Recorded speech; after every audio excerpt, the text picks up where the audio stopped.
கூவாகம் கூத்தாண்டவர் கோயில் சித்திரை திருவிழாவில் திருநங்கைகள் தாலி கட்டிக் கொள்ளும் நிகழ்ச்சி நடைபெற்று வருகிறது.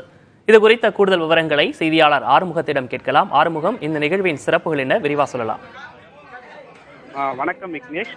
மகாபாரத போரில் வெற்றி பெற அரவான் என்ற இளவரசனை பஞ்ச பாண்டவர்கள் பலி கொடுத்தும் வரலாற்றை நினைவு கூறும் வகையில் இந்த கூவாகம் கூத்தாண்டவர் கோயில் சித்திரை திருவிழா கொண்டாடப்பட்டு வருகிறது.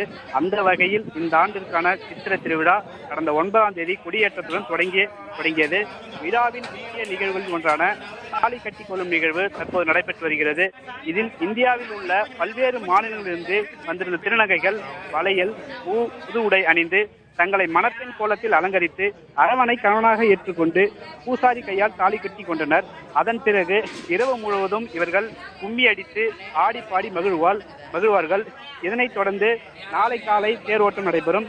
இந்த விழாவிற்கு மாவட்ட நிர்வாகம் சார்பில் குடிநீர் மற்றும் கழிவறை வசதிகள் ஏற்பாடு செய்ததோடு மருத்துவத்துறையினர் கிராமத்தில் உள்ள 2 இடங்களில் 24 மணி நேரம் செயல்படக்கூடிய மருத்துவ முகாம் அமைக்கப்பட்டுள்ளது. அதேபோல் காவல்துறை சார்பில் கிராமம் முழுவதும் 130 கண்காணிப்பு கேமராக்கள் அமைக்கப்பட்டு தொடர்ந்து பக்தர்களை கண்காணிக்கப்பட்டு வருகிறது. இந்த நிலையில் 1500க்கும் மேற்பட்ட போலீசார் பாதுகாப்பு பணியில் ஈடுபட்டு வருகின்றனர். விக்னேஷ், பல்வேறு மாநிலங்களிலிருந்து கூட ஏராளமான திருநங்கைகள் இந்த நிகழ்வுகளை பங்கேற்பதற்காக வந்திருப்பதாக குறிப்பிட்டிருந்தீங்க. விவரங்களை வழங்கியமைக்காக நன்றி ஆறுமுகம்.